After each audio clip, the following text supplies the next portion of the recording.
Slide wire bridge और metre bridge क्या है भाई? क्यों मैंने ये वाला जो डायग्राम अभी तक क्लियर नहीं किया ताकि आपको समझ में आए। स्लाइड वायर ब्रिज और मीटर ब्रिज क्या है? एक वुडन प्लैंक लेंगे हम, एक वुडन प्लैंक, और इसके ऊपर एक वायर यहाँ लगा दी हमने। यहाँ एक कनेक्टर है और यहाँ एक कनेक्टर है जोड़ने वाला, कनेक्टर मतलब जोड़ने वाला, और यहाँ एक वायर लगा दी हमने, रेजिस्टेंस वायर, जिसका कुछ रेजिस्टेंस है, ठीक है। और रेजिस्टेंस वायर भी कौन सी यूज़ करेंगे? निक्रोम, कॉन्स्टेंटन या मैंगनीन, ताकि जब हम इसमें करंट पास करवा रहे हो तो हीट प्रोड्यूस हो, कुछ हीट भी तो होगी, उसके कारण इसका रेजिस्टेंस चेंज ना हो। बस आई चीज़ समझ में।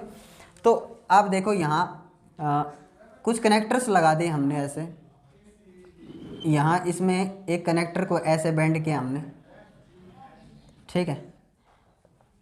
ये ब्रास का या कॉपर का कनेक्टर होता है जिसका रेजिस्टेंस कम होता है, ठीक है, ब्रास का या कॉपर का। एक पट्टी यहाँ लगा दी वुडन प्लैंक के ऊपर ऐसे, और एक स्ट्रिप एज इट इज़ यहाँ ज्वाइन कर दी। आ जाएगा समझ में, कोई ऐसा नहीं है, इसलिए उसको साफ़ नहीं किया। ध्यान से देखिए, मैं बार बार इसको ऐसा नहीं बनाऊंगा, सिर्फ समझाने के लिए। यहाँ क्या है? यहाँ एक रेजिस्टेंस हमने क्रिएट किया, रेजिस्टेंस बॉक्स लगा दो यहाँ पे, या फिर अननोन रेजिस्टेंस आप लगा सकते हो जिसकी वैल्यू हमें नहीं पता। एक रजिस्टर या रेजिस्टेंस बॉक्स मान लीजिए मैंने यहाँ लगा दिया, क्या है ये? Resistance box. आया समझ में? और ये मान लीजिए एस है, वो जिसका वैल्यू नहीं पता अपने को, एस उधर दिख रहा है आपको, ये आर है, ये एस है। तो अगर आप इसको बैटरी से कनेक्ट कर देते हैं, बैटरी से कनेक्ट कर दो, तो ये पॉइंट जहाँ हम बैटरी से कनेक्ट करेंगे वो पॉइंट भी पता होनी चाहिए आपको। बैटरी से कौन कौन से कनेक्ट किए थे हमने? ए और सी। तो यानी कि ये पॉइंट ए है और ये पॉइंट क्या है? सी। अभी आप देखिए, बैटरी से कनेक्ट किया हमने, 20 वोल्ट की बैटरी लगाई हमने। अब देखिए आप इस वायर में यहाँ जो पॉजिटिव टर्मिनल से जोड़ रखा है उसका पोटेंशियल कितना है? Full V. और जिसको नेगेटिव टर्मिनल से जोड़ रखा है सी पॉइंट को, वो क्या है? लोअर पोटेंशियल में। यानी कि यहाँ का पोटेंशियल कितना? वी, और यहाँ का पोटेंशियल गिरते गिरते गिरते कितना हो जाएगा? 0, ठीक है। तो ठीक बीचों बीच यहाँ मान लीजिए, यहाँ से हमने एक गैल्वेनोमीटर को कनेक्ट किया है, दिख रहा है आपको? यहाँ से हमने कनेक्ट किया और यहाँ से एक वायर उठा के यहाँ रख दी, जो स्लाइडर बोला जाता है, यहाँ उठा के रख दिया, जे फॉर जॉकी, ठीक है। अब आप इसको स्लाइड कर सकते हो ऐसे ऐसे करके। आपने देखा जो आईजी फ्लो हो रहा है करंट गैल्वेनोमीटर में, वो 0 करना है, बस वही चीज़ है। ये देखो, ये बीच वाली है कि नहीं? B D. आया कि समझ में? यानी कि ये बी और ये पॉइंट क्या हो जाएगा बेटा? डी। ये ए और ये सी, ए और सी के बीच में कितने रजिस्टर हैं? 4। तो दिख गया आपको, ये बी ये डी।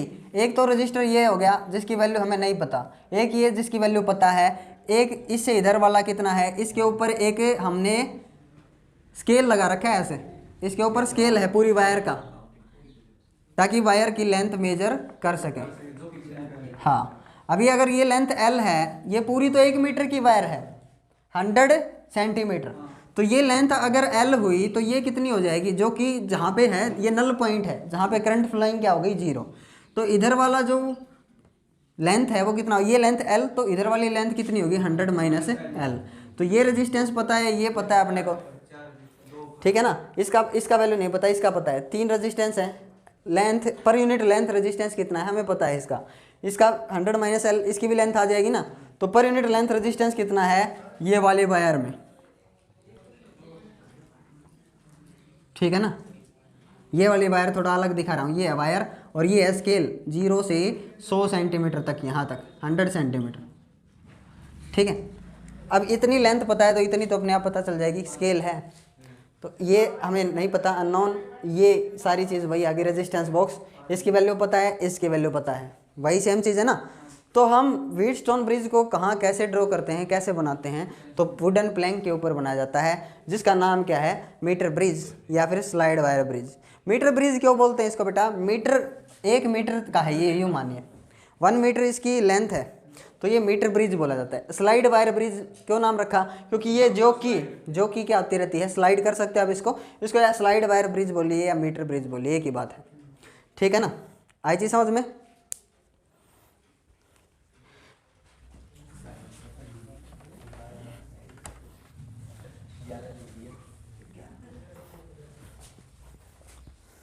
एक सिंगल वायर है यहाँ, ये वाली, ये ए और ये पॉइंट मान लो सी, ये सिंगल वायर है अपनी, और इसको मैंने बैटरी से कनेक्ट करना है।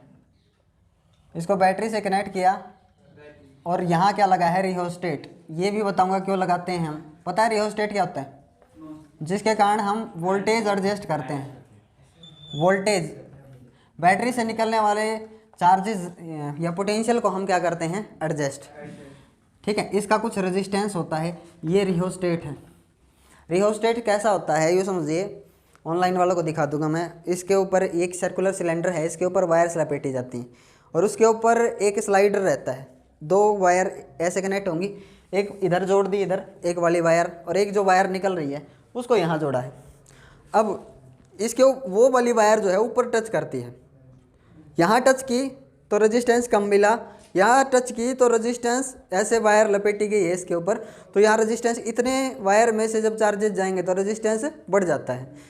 यहाँ से स्टार्टिंग है मान लो इसकी, तो यहाँ टच किया आपने, ठीक है, कम रेजिस्टेंस, यहाँ ज़्यादा है, तो उसके कारण वोल्टेज एडजस्ट होती है। आपको पता है वोल्टेज एडजस्ट करने का फॉर्मूला क्या है, ठीक है, V = I/R। तो अगर आप वोल्टेज को एडजस्ट करना चाहते हो तो रेजिस्टेंस को कम ज़्यादा करिए, एडजस्ट होगा कि नहीं।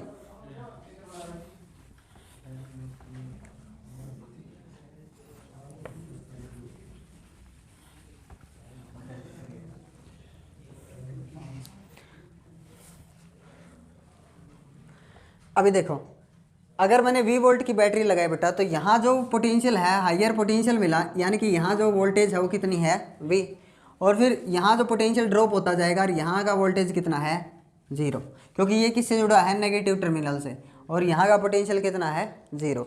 ऐसे पोटेंशियल गिरता चला जाएगा। ठीक बीचों बीच आपको पोटेंशियल की वैल्यू कितनी मिलेगी बेटा, V/2 हाफ, और यहाँ बीचों बीच V/4।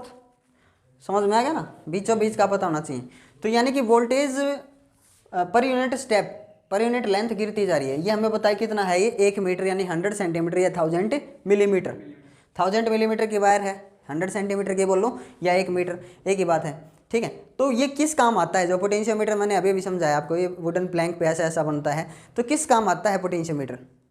तो पोटेंशियोमीटर माइनर से माइनर पोटेंशियल डिफरेंस कैलकुलेट करने के काम में आता है। माइनर से माइनर पोटेंशियल डिफरेंस कैसे, हमारे हाथ पैर के बीच में पोटेंशियल डिफरेंस कितना है, हाथ और पैर के बीच में पोटेंशियल कितना, ठीक है, ब्रेन के और हार्ट के बीच में पोटेंशियल कितना, क्योंकि there are 2 significant devices which generate current in human body, एक हार्ट और एक ब्रेन। दो ही, हमारी बॉडी जो है वो करंट से चलती है। कभी आप सोचो नहीं हमारी बॉडी में बैटरी नहीं है, हार्ट एंड ब्रेन, ठीक है, ये करंट फ्लो करवाती है, हमारी बॉडी में करंट होता है, वही वाला करंट, सेम करंट जो वायर में चलता है। बिल्कुल सही सोच रहे हो आप, लेकिन अमाउंट कम होती है, बहुत ही कम। अब आप यूँ नहीं कह सकते हमारी बॉडी करंट से नहीं चलती, चलती है, और बैटरी भी नेचुरल लगा रखी है भगवान ने। अगर एक बैटरी भी खराब हो जाए तो पता है ना आपको क्या हुआ, हाँ ठीक है ना। हाँ अभी आया समझ में। अब इंट्रो मैंने आपको दे दिया, किस काम में आती है। It is a device which is used to measure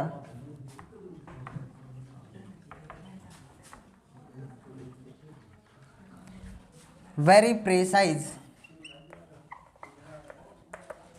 potential difference across any 2 points। Potential difference measure करने के लिए तो अपने पास एक और डिवाइस है ना, वोल्टमीटर, तो वो क्यों यूज नहीं करते हम। तो इसका आंसर हम बाद में देखेंगे। एक्चुअल में आपको बता भी देता हूँ थोड़ा सा, वो थोड़ी बहुत एरर देता ही देता है, वो उसमें एरर आएगी। क्यों, क्योंकि वो चलने के लिए करंट लेगा। अगर करंट ली उसने तो I/R, अपने अंदर से कुछ करंट फ्लो करवाई तो I/R, यानी कि कुछ पोटेंशियल डिफरेंस बढ़ जाएगा उसके अक्रॉस, और एक्यूरेट वैल्यू नहीं देगा। ये चलने के लिए करंट नहीं लेगा।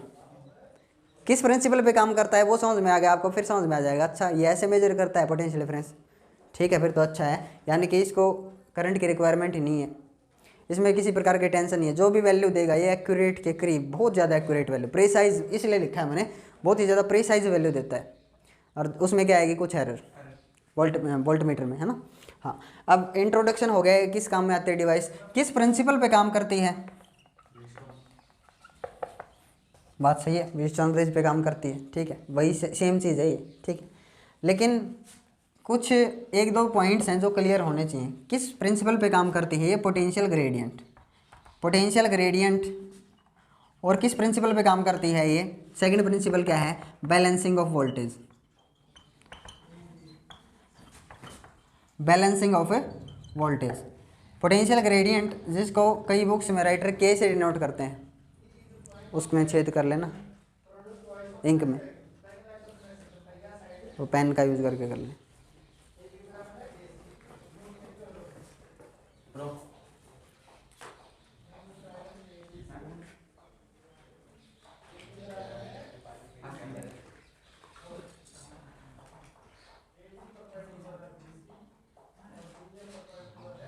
नीचे रखे कर, फिर कर एक बार, बस बस बस बस बस।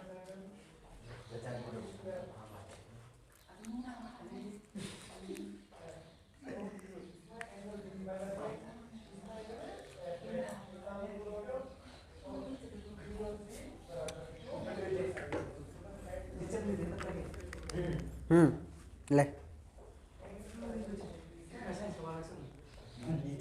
बैठ जा बैठ जा बैठ जा, बैठो जल्दी बैठो।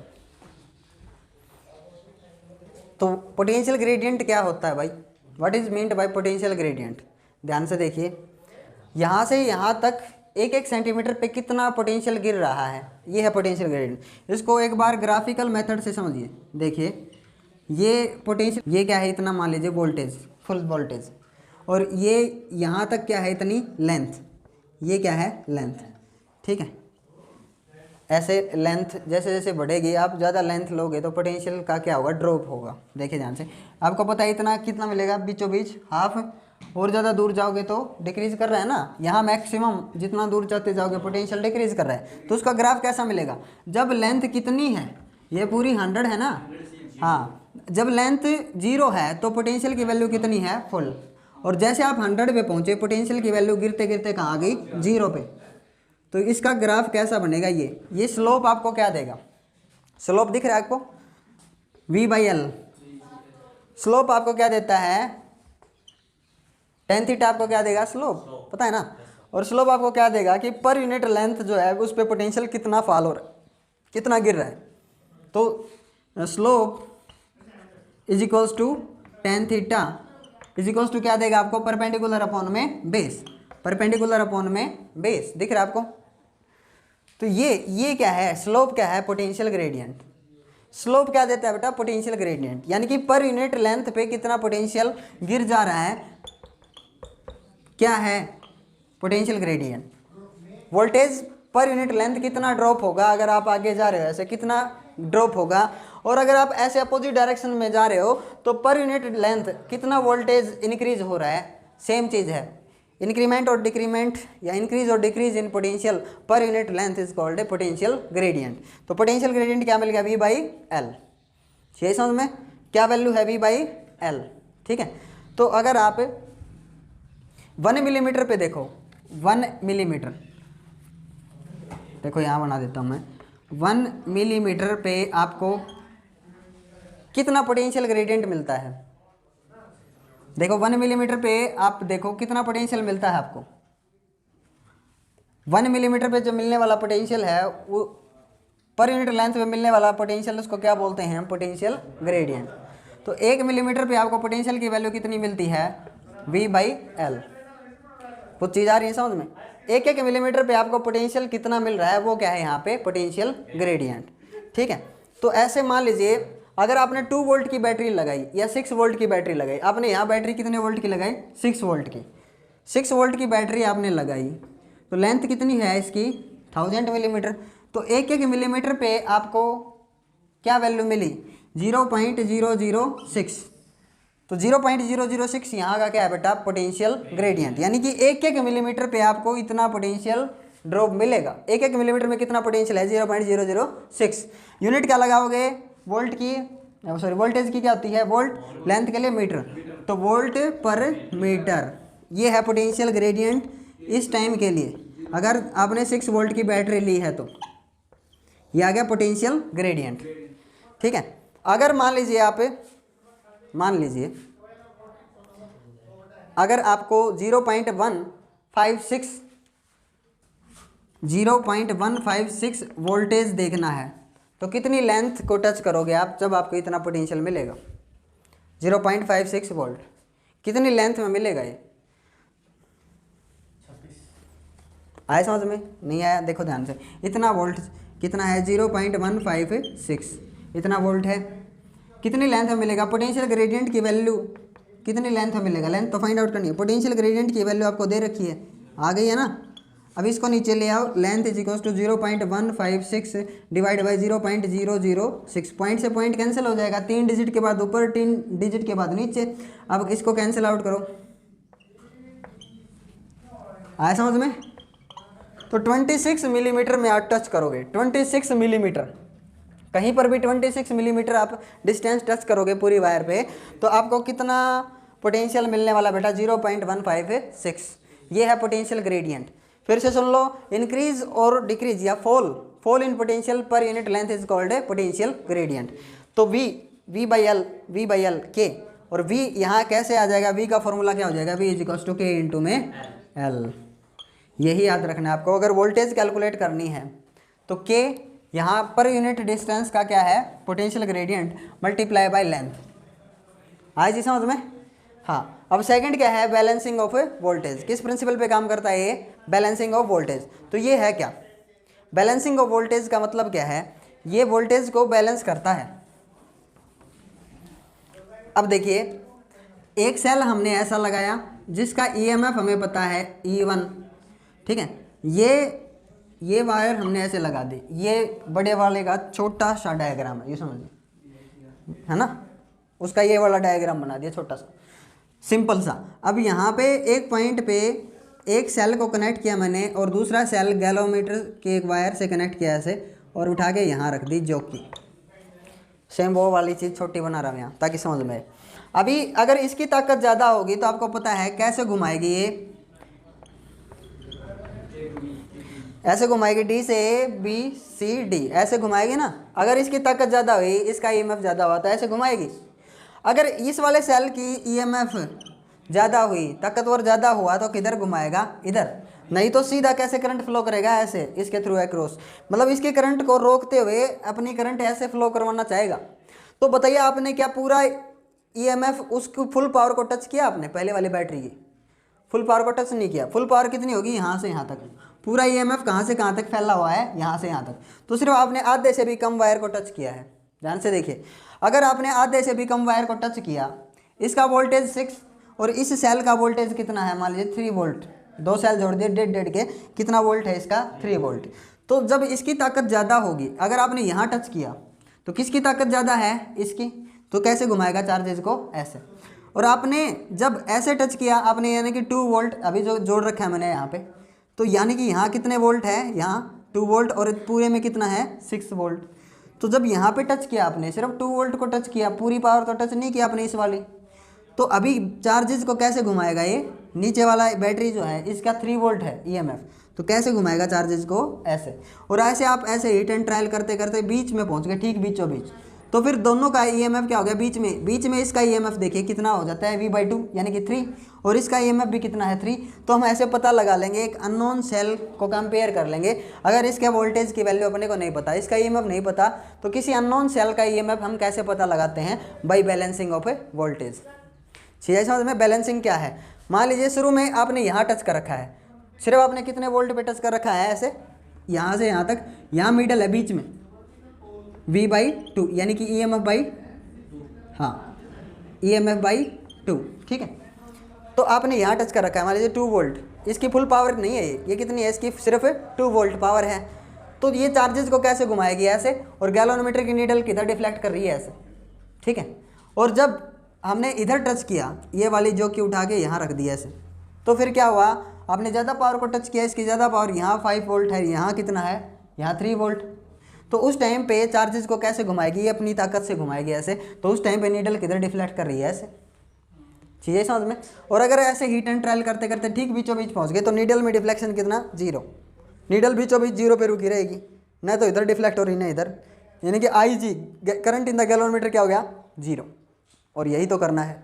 और ऐसे हमें पता लग गया, इसकी वोल्टेज अगर पता है अपने को, तो यहाँ का EMF हम निकाल लेंगे। यहाँ का वोल्टेज कैसे आ जाएगा, K × L से। और K × L, K क्या potential gradient multiply by this length, किसका EMF दे देगा आपको, इसका। आई चीज समझ में। इसका EMF और इसका EMF बराबर हो गए ना, कंपेयर किया हमने, बैलेंस किया है। तो इतना जितना EMF है इतने में न तो चार्जेस उधर जा रहे हैं, न चार्जेस इधर आ रहे हैं, तो यानी कि इसका EMF और इसका EMF क्या हो गया, बैलेंस। और इस तरह से किसी अननोन सेल की वैल्यू को हम निकालते हैं। और अगर इसका पता नहीं अपने को, मान लीजिए इसका नहीं पता, ये एक एलीमीटर लगा रखा हमने, क्योंकि बैटरी लगाना पसंद नहीं करते, उसमें केमिकल एनर्जी लॉस्ट होगी, इसमें लॉस ऑफ एनर्जी के कारण यहाँ पे इसका EMF नहीं पता। नहीं पता तो क्या करेंगे, फिर इतने में कैसे पता लगाओगे, फिर K का नहीं पता होगा आपको उस टाइम पे, K का भी नहीं पता। तो क्या करेंगे, यहीं पे 2 सेल कंसीडर करेंगे। एक तो स्टैंडर्ड सेल लगा देंगे यहाँ पे एक सेल ये लगा दिया हमने, ये कौन सा सेल है, स्टैंडर्ड सेल। स्टैंडर्ड सेल क्या होता है बताऊंगा मैं अभी। और यहाँ पे ये जिसकी वैल्यू हमने फाइंड आउट करनी है बताऊंगा एक्सपेरिमेंट में, ये एक्सपेरिमेंट में भी है अपने, इसलिए बता रहा हूँ मैं। ये व्हीटस्टोन ब्रिज, ये पोटेंशियोमीटर अपने प्रैक्टिकल में भी है, ठीक है।